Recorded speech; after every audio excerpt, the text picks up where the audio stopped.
as we mentioned at the beginning of the show, she started out going to the airport with her family for some plane spotting, some nice, good, wholesome family entertainment, I say. And that journey didn't kick off immediately into a career in aviation. She actually took some twists and turns, and we're going to hear all about that here coming up. She wasn't satisfied with the direction she was going in, and she ended up attending some flight training schools, and next thing you know, she's an airline pilot. From humble beginnings as a CFI to the Sandpiper Regional Airline that we have a common thread between. Talk about 6 degrees of separation, right? And now a freshly minted captain on the A320 out of Miami International Airport for Legacy Airlines. Please help me in welcoming to the show Captain Adilia Roberts. Adilia, how you doing?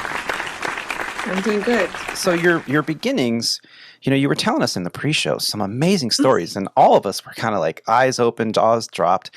You don't come from an aviation background. I don't. Yeah, I'm the first pilot any aviation in my family. I had a cousin when I was growing up who wanted to dabble with the idea. And he went to George T. Baker to school in Miami, across the street from Miami International.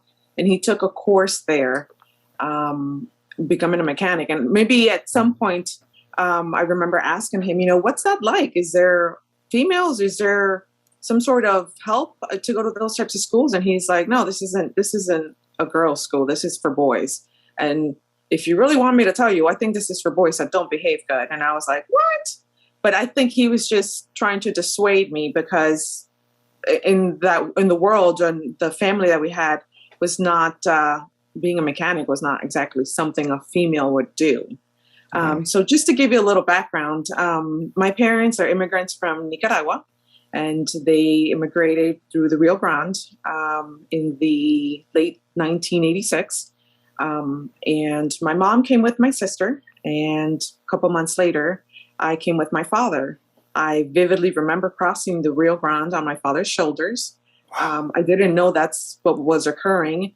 And it wasn't until many years later that I was able to piece a lot of the stories together, because my parents didn't want to discuss it. On the weekends, we would go to Miami International Airport and watch some of the airplanes take off and land. My dad would like to think he was teaching us about world history and just geography. We'd talk about the flags on the airplanes. He'd encourage, questions like, oh, who do you think is flying on this airplane? We'd see the Spain flag, and it's the Iberia flying. And, oh, well, who could be going to Spain? And he'd always like answers like, oh, it's a doctor, it's a lawyer, it's some business executive. And then he'd finish like, oh, yes, those are great answers. Maybe you would consider being, a doctor or a lawyer or a business executive when you're older. And I would just kind of like, oh, I don't know, Dad. And then I'd just look around and I'd be like, I don't want to break your heart, Dad. And I know that you've sacrificed a lot for me to be here and my sisters, but I'll never be a doctor. I'm not into the whole cooties, just kind of germs and blood everywhere.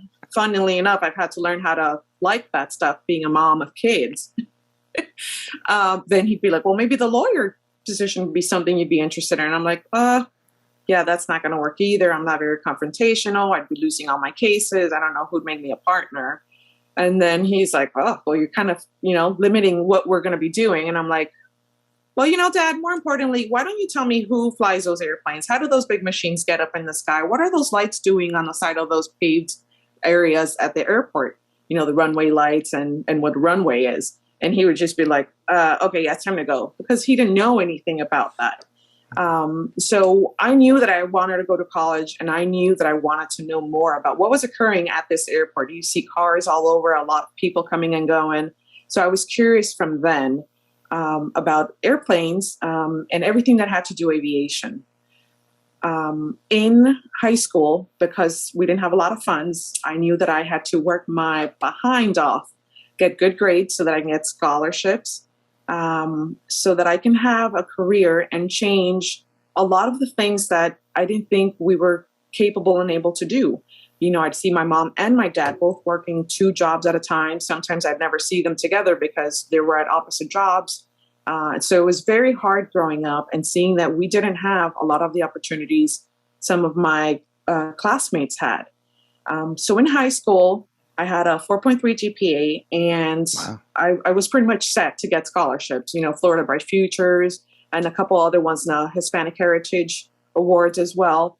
And I asked my high school counselor for some guidance, hey, I'd like to take a career in some sort of aviation, some kind of travel industry or something, and she's like, well, what are you talking about? And I'm like, well, I have good grades and I'm going to get scholarships. Can you tell me, what do I need to pursue? What do I put on here? Which schools should I be looking at other than the basic state colleges and state universities? And she said, yeah, I don't think that's going to work for you. You are a female. You're Hispanic. You wear glasses. You're an illegal immigrant. And should I keep going with this list? And I was like, what do you mean that I can't do what I came here to do? This is America, where dreams come true. And she was like, no, that's not how that works. And I'm like, okay, well, this is the year 2000. This isn't 1960 something. This is 2000. How is this possible? And so, listening to her, she's a guidance counselor, right? She's gone to college. She has a lot more exposure than I do. I've never even left the city of Hialeah. And she was like, well, you can be a waitress. Waitresses make good money on some of these restaurants, make pretty decent on certain nights. Or you can be a teacher, and no pun intended to the teachers or anything like that. I love them. They're great. I just didn't have that teaching heart to do it day in and day out. Yeah. Then finally she's like, well, you can just do something in journalism. Journalism might suit you. And I kind of listened to her at that point. I was like, oh, maybe she's right. She's more educated than I am. She probably is telling me this for a reason. And so I did. I graduated high school. I went to school and got my journalism degree. I worked at a local news station. I helped produce some videos, and I was constantly looking, though, for maybe like a mentor, someone to show me the ropes. How do I, move on through life and become someone successful so that I can help my parents, so that they don't have to work 2 jobs day in, day out, so that my sisters who were younger than me would follow in good steps and know that we are in the United States of America. We are here to do something good with ourselves, and we didn't leave our country for nothing. And so I asked this news anchor one day, hey, can we chat? I'd like to pick your brain about, how your career was. How do I get to be a young news anchor like yourself? I admire where you're at. And in a nutshell, just to kind of like wind it down, she pretty much told me I had to use my God-given gift, showing what was in my lower half, and saying, you're going to use a lot of that to move ahead. And I was like, excuse me? She said, yes. Your face up is very important, because if you're going to be on cameras, that's huge. But a lot of people make a lot of money behind cameras too. And so the face doesn't even matter at that point. And I was like, what? She's like, yeah, you're going to go to a lot of parties. You're going to meet a lot of rich people. And if you just learn how to keep secrets and bend over backwards for them, no pun intended there, then you will see how quickly you move up and how successful you can be. Oh my God. And this is not like a million years ago. This is within the last decade or two. Yes, exactly. I was so angry with her telling me that for the longest, but I've made peace with it, and I realized that she did me a huge favor, and I'm grateful. Thank you if you're out there listening for telling me the truth about what was occurring behind that industry, and letting me know that if that wasn't something, which it wasn't going to be something I could do, then I needed to move on elsewhere and find a different career or find something else that was meant for me. And I left from there feeling completely unfulfilled, feeling so unhappy and so miserable, because, I had seen how much work had gone into my parents, being able to just provide a small home for us, just being able to make ends meet for us, and my going to school so hard and studying. And I was just like, wow, So all of that doesn't even amount to anything because you're going to use, the oldest profession to get ahead. And I just could not wrap my mind around that. So I kept driving, and then I had a moment of epiphany. I was driving to Broward County, which is where I lived. And as I was passing Fort Lauderdale Airport, there was a 757 Legacy airplane landing. And this moment of epiphany for me, I mean, every time I tell the story, the hairs on my arms stand and the ones in the back of my neck, because that moment changed my life.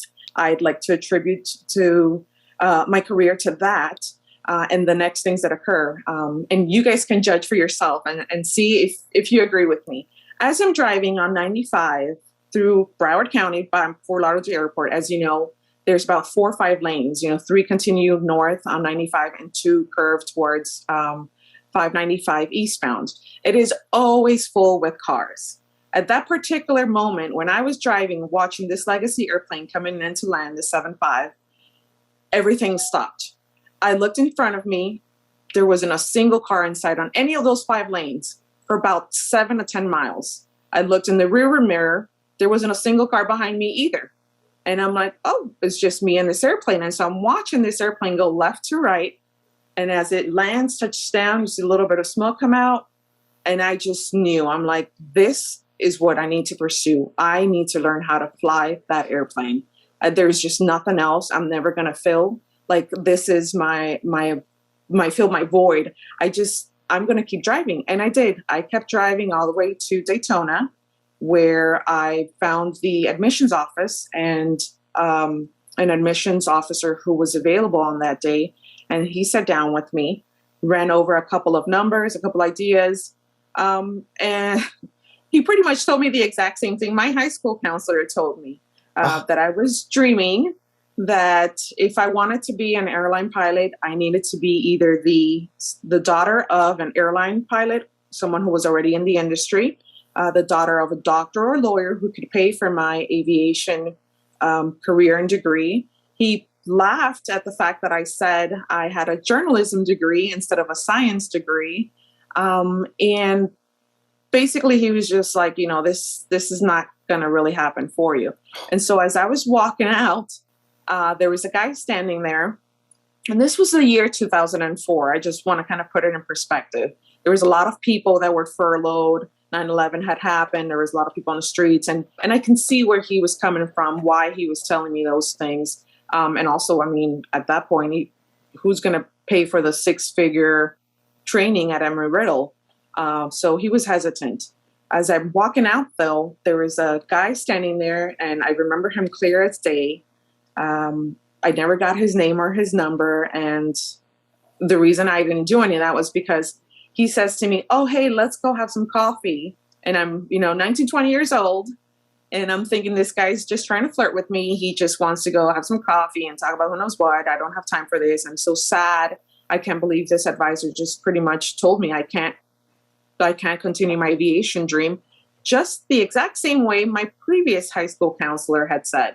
But this guy was like, he could read my emotions, and he's like, I'm not trying to flirt with you.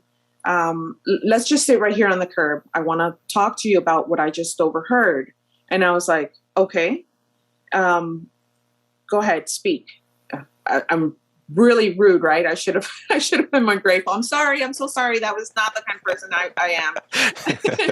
But I just didn't know what he wanted. Oh, you're upset. Yeah.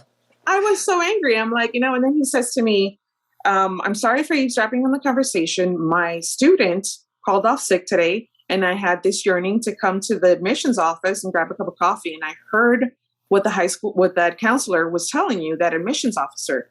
And while he is correct on a lot of aspects, you might never be an airline pilot because you have a lot of things going against you. You could still be a pilot if that's what you wanted to do. You can be fly crop dusting planes. You can tow banners in South Florida. There's lots of jobs like that. You can be a flight instructor. We really need a lot of those. And you can still call yourself a pilot. So if what you're trying to do is learn how to fly airplanes, you don't necessarily have to come here to Embry-Riddle. But you can go to a lot of local FBOs, get different plans, find one that fits your budget, one that fits your style of learning. compare, the different Part 91 schools and see which one works for you. And now my eyes were huge again. And I was just like, oh my gosh, tell me more. Like, yeah, I can totally go get that cup of coffee now. And he was like, I'm kind of sorry I have to go, though. I have another student showing up in the next 15 minutes. And so I'll just give you a couple different names. I don't want you to think I'm pushing one particular school over another. I am a flight instructor here, and he showed me his badge for Embry-Riddle. And he's like, I want to wish you the best of luck. He gave me 5 different names. I went to the 5 local schools, got different plans on what it was going to take me to go from 0 hours to my ATP. Yeah. And I'm just so eternally grateful because he just solidified and he changed the path for me, my family, and everyone that comes next. That's how I ended up at my training at my flight school. Wow. And just amazing. God bless him. I mean, that is the kind of flight instructor, the kind of person that we need out here in this industry, are champions Absolutely. to fight against the biases and the diversity that have so long from the beginning of this industry. I mean, women have been in aviation since the 1930s and before. Right. They've been an integral part of all of it. And we're going to be talking a little bit about some statistics a little bit later, but it hasn't changed in over 20 years. That you would think that we would have this exponentially growing number of women in aviation make it to the highest peak of the career, and yet we still find challenges like these and all these obstacles. And it's disheartening. I mean, I'm a father. I have a teenage daughter. As of yet, she's not interested in aviation, but the idea of someone telling her that she can't do it actually upsets me greatly. And thank you for sharing that with us. I don't know, my eyes were big, my jaw was dropped. I'm just sitting here not believing it.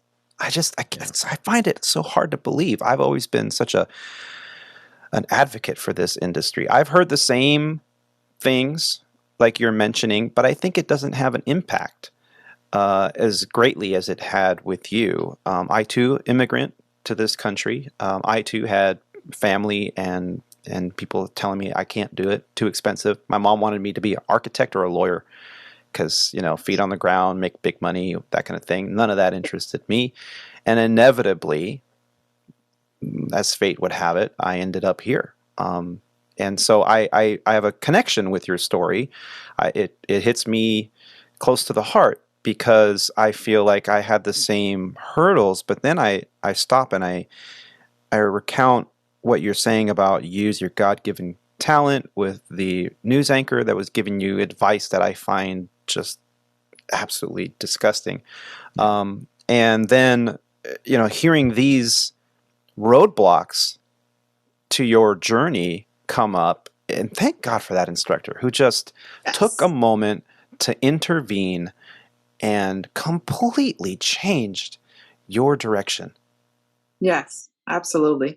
And, like I said, I picture him clear as day. I just try to focus, and I wish I had one of those photographic memories and try to focus on that one badge he flashed at me so I can find out who he was. And I can tell him, listen, you've changed my life. Thank you so much.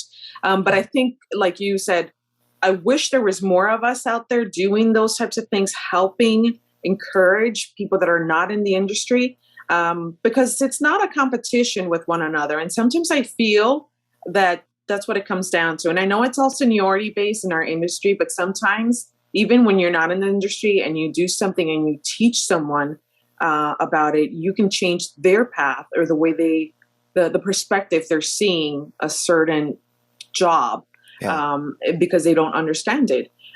When I did go to a local school up in mid Florida for training, I remember asking my parents, I'm going to be signing on this dotted line for this course.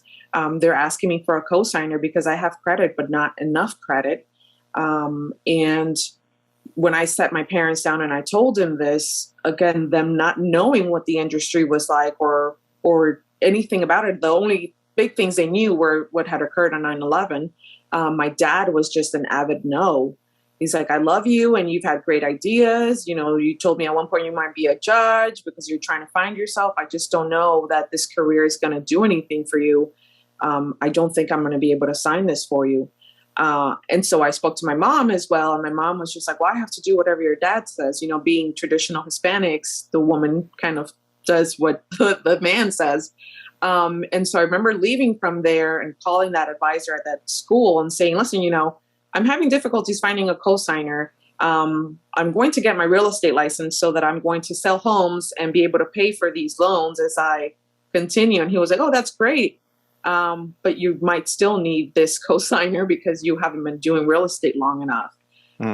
And so I did real estate. I got my license, sold a couple of homes, and we'll circle back around to some of the stories there.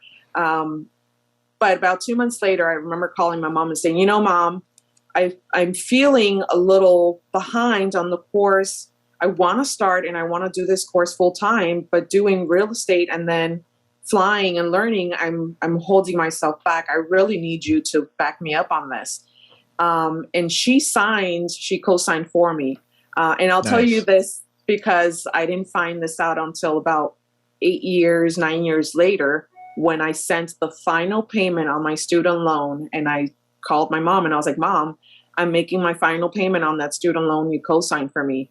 And I can just hear the sigh of the relief in her. She was like, oh, thank God. And I was like, excuse me? And she was like, I didn't tell your dad I co-signed for you.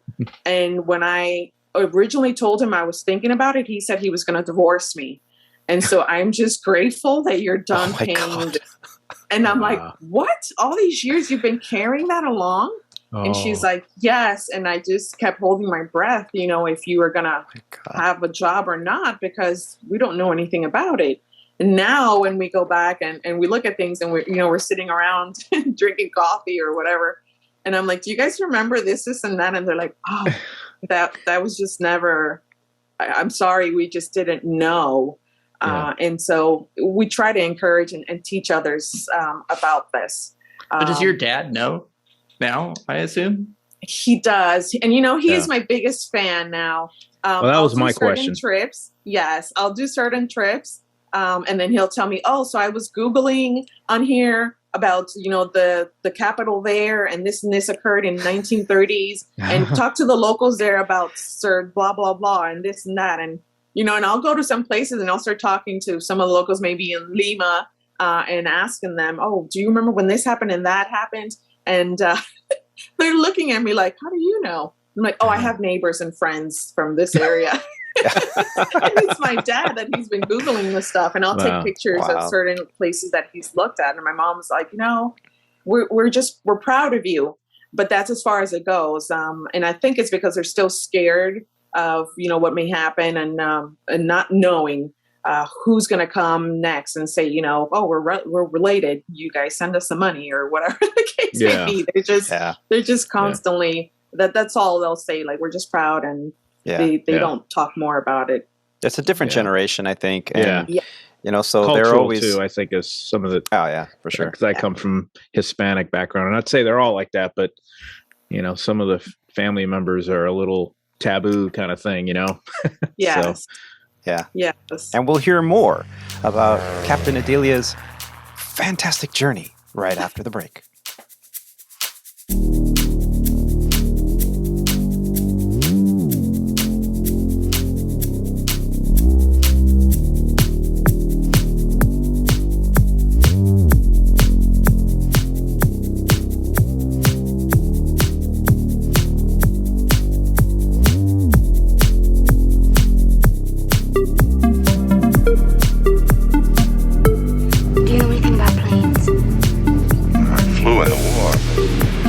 Ago, I wouldn't know anything